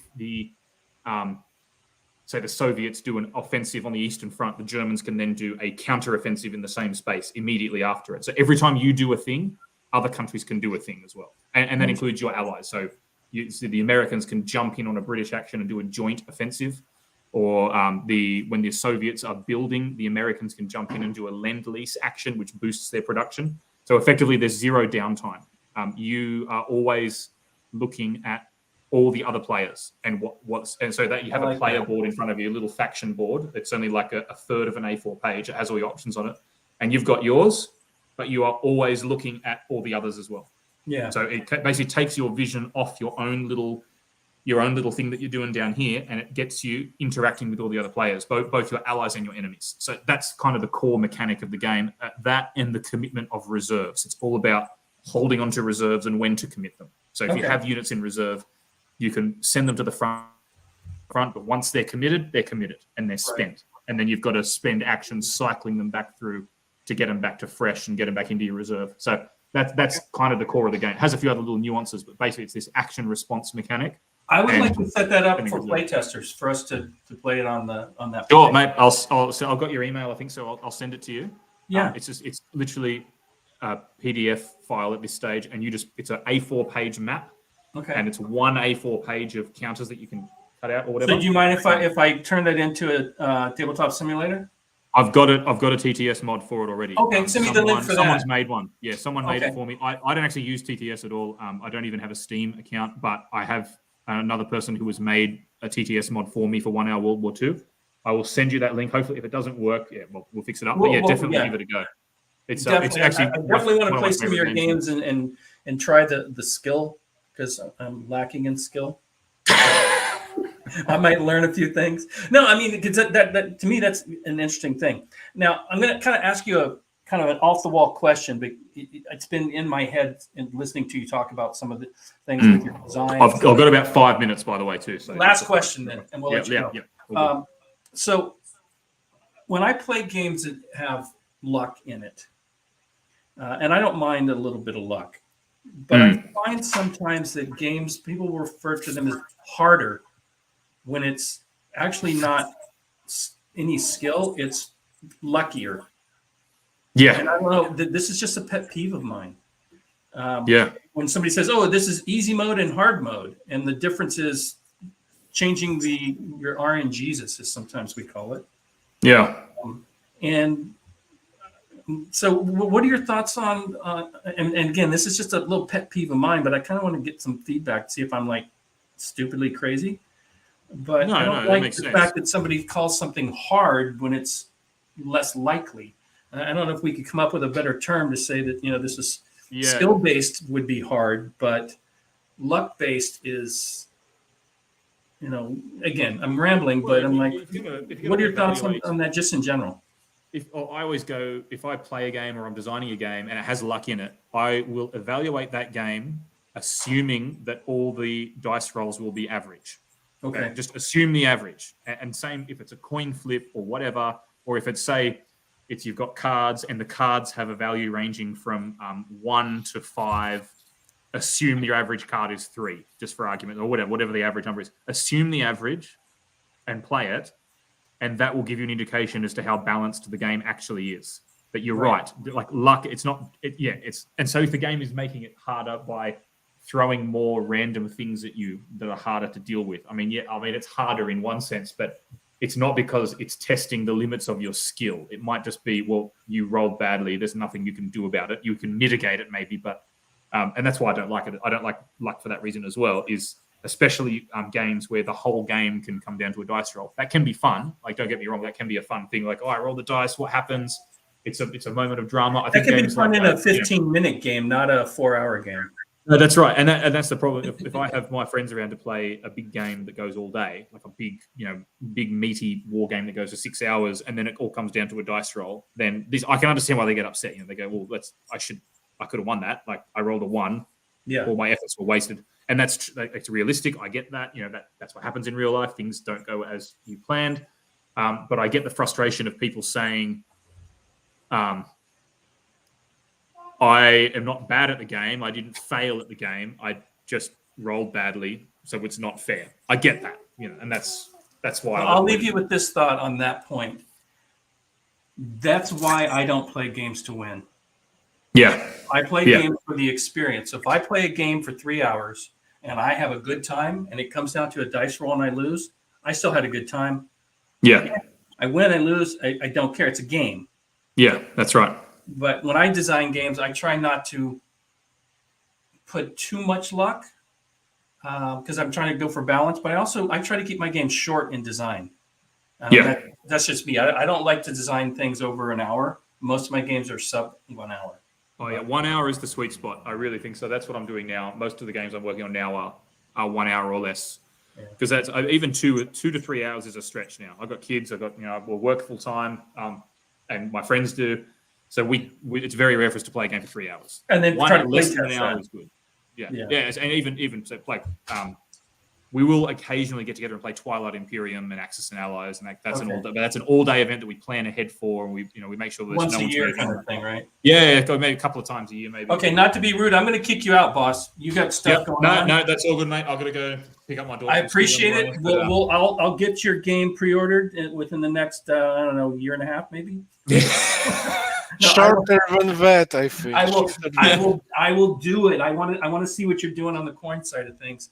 Again, you're always welcome to pop in, join us when you can, and definitely on the playtester side. I'd like to get you on one weekend and play some of the games that you're in the process of designing, or some of the ones you've already got. Yep, perfect. That sounds good, mate. Well, thanks so for having me on. Joining us. I appreciate it.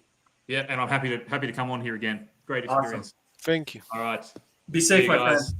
Later. Yeah. That was very cool. I love the. I think he kind of gets what he likes to design, and I don't mean this in a derogatory way. He kind of stays in his lane. I like games with skill. Those are going to be the high level, big scope games, and he kind of stays in that. I don't want to do a hex encounter.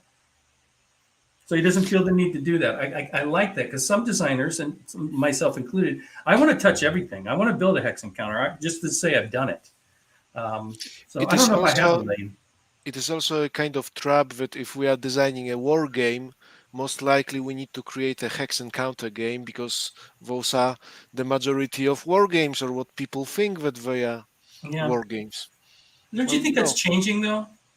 Well, it is changing. It's just that when you think of those conventional titles, like why do we even have on the internet all those discussions whether this is a war game or not? No. If X would be a hex encounter, probably there would be less questions whether it's a war game or not. And Yeah. that's my point. That basically one approach, one attitude, one convention has been so dominant that nowadays, well, yeah, if you blur the borders, suddenly not a war game because something. Yeah. Well, my stance on that is I have a very broad or wide description of what a war game is. And I love hex encounter games. I enjoy playing them. I grew up on them. But I don't, and I think most people nowadays don't look at those exclusively as war games. Maybe there might be some diehards that's a war game, and anything else, oh, it's got cards, it's not a war game. Or it's got miniatures, it's not a war game. It's got chits, it's not a war game. And again, we don't need to waste time having that discussion other than I think we're on the same page. I like a much broader description, and that's why in the postcards from the front and all the jams that I'm going to run, I mean, leave that pretty wide open. I mean, Yeah. we take and we still need to do this, and maybe we'll do it on playtesters. Is I want to play your um, city game where we have to defend the walls. I have yet to play It's that. it's But just as easy as finding ourselves in the same time online with the same thing. It pops out, it gets loaded, it can be played, But yes. what I like about that is, and again, it's a component of conflict, right? And you've Yeah. got a city you need to defend, but you've brought it to a point of asking the questions of, can you rely on these people? Can you trust them? Are they actually going to help you or open the gates? And And because you are not using all the counters in a single playthrough, you will never have the certainty until the counter gets flipped. So, yeah, because in my playtest of this game, I rarely had the opportunity of using all the resources provided by the postcard. Let's call it counter sheet, even though it's just a postcard. There was just never enough time, never enough those action points to mobilize everyone. yeah, There are only five counters. Two of them are traitors. So when you set your one or two, which ones do you get? yeah. Well, but my point is that to me is a war game. That's the war game to me isn't necessarily the armed conflict exclusively.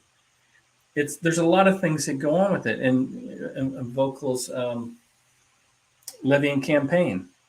I mean, a lot of that is about being able to raise your armies and have your supplies, and you only have those allies for a certain period of time. And yes, they in some cases they could turn against you. There are some cards that add some randomness, and it's a point-to-point style game that has a mini board to simulate the combat that you could almost play with miniatures. Not almost, you could play with miniatures, although it's not a miniature game per se. You don't have inches, and we can talk about all of the tropes in miniature games, um, but that's a war game.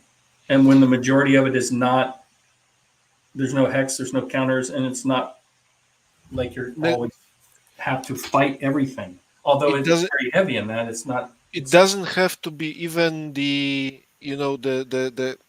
what is called now, I think, the kinetic combat. I don't know if kinetic combat makes much sense. The term makes much sense in ancient times. Probably not quite, but I could elaborate on this, that any kind of a game where you have a conflict, and conflict understood widely, political, economical, societal, Hmm. military, and for me, usually what I usually try, what I usually think of war games is basically the scenario. If I will say scenario based, it just doesn't mean much. It represents a situation where I have limited resources and I have to make decision how to apply those. In hex and counter tactical games, it would be about moving your units to the right spots within the right range so they can benefit from their military equipment.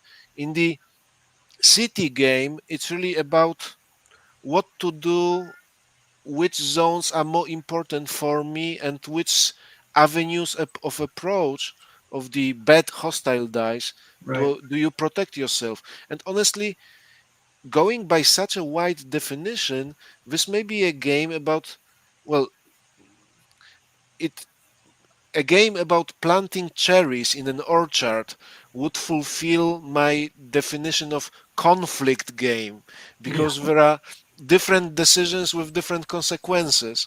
Yeah.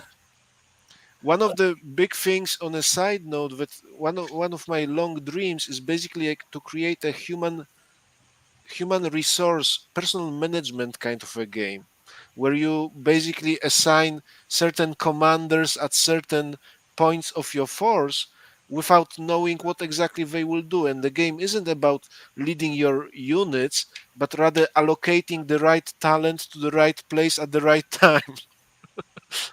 Oh, so that sparks my brain.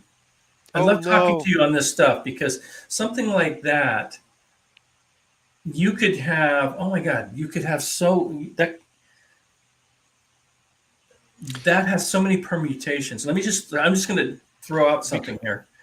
You've got some, maybe in the beginning of the game, you've got leaders with unknown or very limited known qualities. Mhm. And it's not until they're tested in battle that how they react starts to define their personality. And that could change from game to game.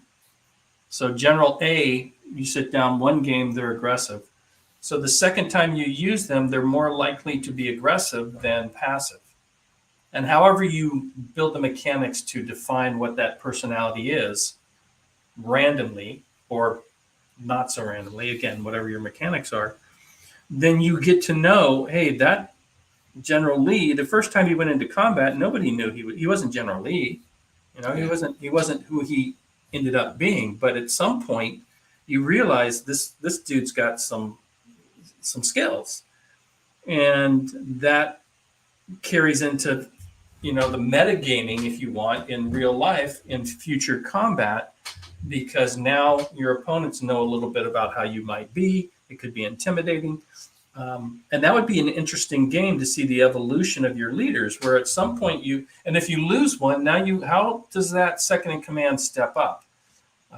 Are they better than the guy who fell, or are they worse? Are they that unto itself would be a very interesting game to play, where the personalities of the leaders have a lot of influence over the outcome of the conflicts that you put them in. To follow up on this, just like with the discussion that we had with Clint, whether we want to bake in a randomness or on into this, a chance, or just base the outcomes on our decisions. So this is a brainstorming phase. American Civil War, right? It I was going to say begins, American Civil War. Yeah. and you play basically as a person that assigns specific generals or brigadiers, well, maybe not as low as brigadiers, but you have officers that you have to assign to certain theaters, and there is Right. more than one. And there are some personalities that we are forced upon because they are political appointees. Yeah. Well, there's all Whereas, sorts of reasons, right? There's all yeah, sorts of and reasons. Well, I and think for me, and we can talk about this offline because that's just, I'll make a notebook. It's going to be another game design. I love this stuff, man.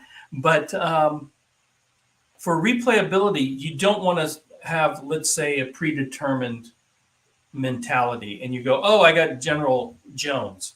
Well, you played the game before, you know how General Jones works. That to me is not. I think you lose the magic of at least the idea you planted in my head, which is yesterday when I played, Jones was like a rock star. I don't know what he's going to be like when I play this game again. He may be very passive. He may not tactically be aware. There's traits that are going to come out that will carry through that play that somehow have to be random to some degree. But I don't know what those are, because then until later in the conflict where maybe you start to get somebody that's been deployed, they build a reputation and a style. But I think that that needs to be somehow in the mechanics. And I don't know of any way off the top of my head other than some sort of randomness.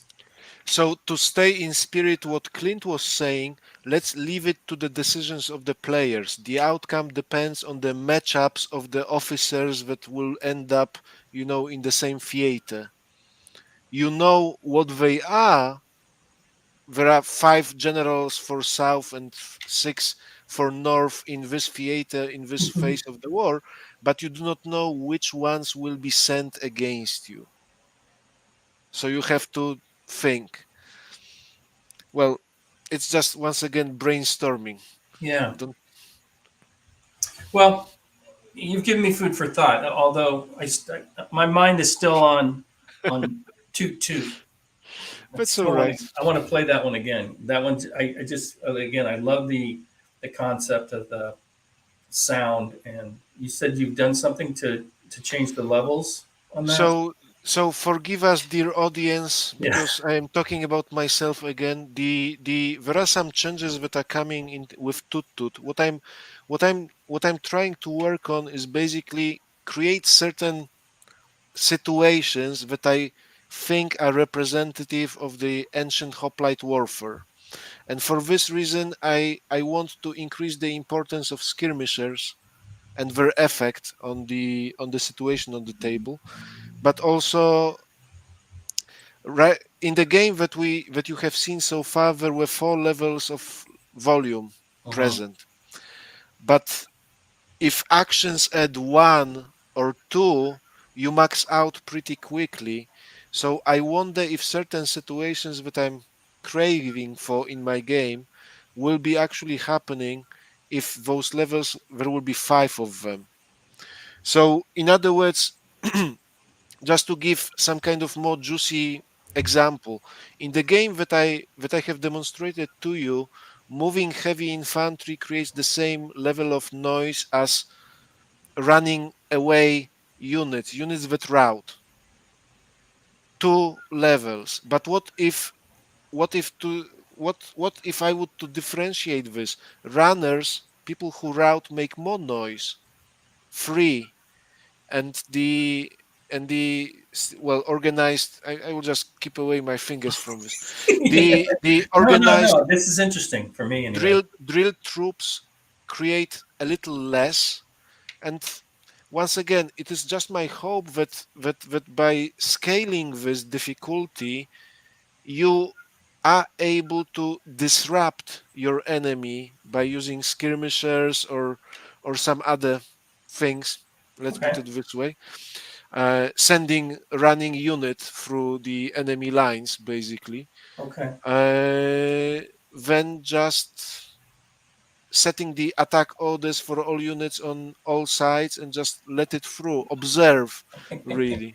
That's the other thing I like about that is that you kind of fire and forget to some degree, In a and way, I like mhm. that. I mean, you do have some agency, but I So like that you're not completely in control, except in the beginning where you can put out some of your initial plans, which makes sense, right? You're planning something, you can lay out your plan, and then it goes awry. And I one like thing that. one thing that I'm also thinking, but it's not in the printed or publicly available materials right now on each or anywhere else, is basically, you may remember that in our testing we talked about interrupt cards. Yeah. So leader cards that can be played to switch the orders, not at the very beginning of the turn, but during the turn. Okay. As long as you have the leader card and under some restrictions that I haven't put to paper yet, but I don't want the situation where players have to resolve all the attack orders, and you know that there are no more attack orders, but when the last attack order has been resolved, I will just wave my magic finger, I will play a card. Surprise! This unit that was holding, it's really charging at you.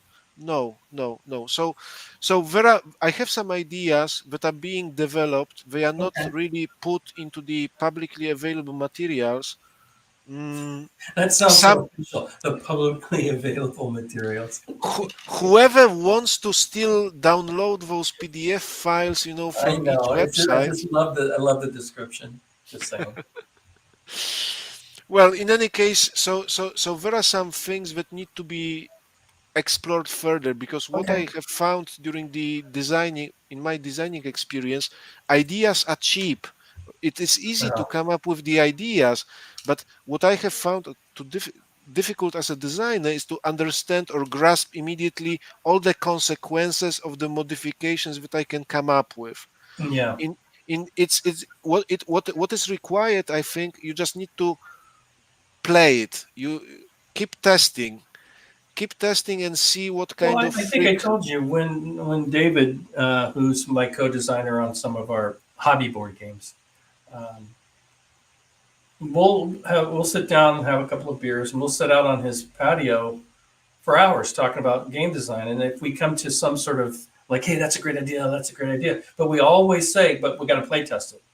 Yeah, He'll come up with something maybe I'm not really in love with, and the default is, well, let's just play test it because it avoids conflict and all sorts of things, but it allows us to open up to design and say, hey, there's a lot of things going on. Maybe we can't see, to your point, all the ramifications of how this, especially when the game gets yeah, um, when it's beyond, say, a postcard size, right? Because postcard games, you're limited with your rule set, which is nice because it keeps things tight and neat and tidy. Well, that was a hard thing to say.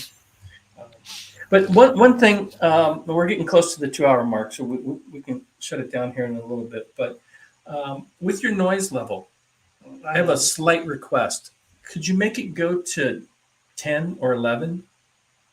Because I'd love to be able to do the spinal tap and go, this one goes to 11.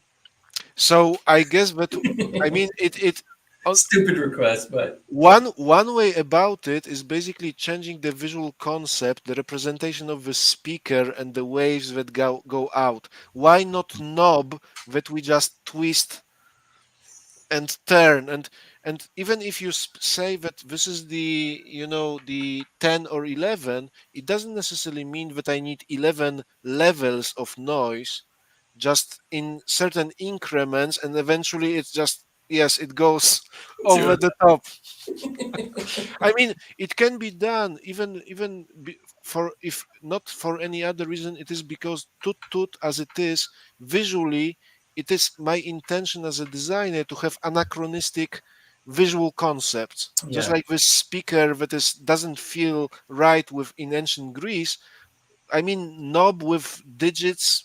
Yeah, yeah, Fender basically, or subwoofer of some kind. Yeah, no, no, no. So we talked about maybe getting together this weekend and play. Why don't we pull out? I'll reach out to Clint and get his TTS module, Yeah. and let's play his game this weekend. I like to kind of tie it close to his appearance on this Mhm. podcast, um, as much as I can to kind of play one of their designs. So the postcards from the Jam, I think he's got that. If not, I'll make a TTS or try to, and we can play that this weekend. It is available in the links in the certain Discord server. I thought so. I thought so. I didn't want to assume. It's been a while since I looked, and thank you so much again for doing that. So anyway, guys, we're at the 2 hour mark. Thank you so much for joining us, Richard. You're always welcome, my friend. You bring so much to the show, My um, pleasure. and I love having you here and getting your kind of insight on the things that you're doing. But guys, look for us over the weekend. We'll be doing some play testing, and I'm not sure who we're going to have on next week. I'll do my best to keep the quality coming in, because we've had some really good guests lately, and I'm loving that. True. So thank you for your time watching. I know this was last minute, so very much appreciated. And I will see you tomorrow, Saturday, whatever. Anyway, guys.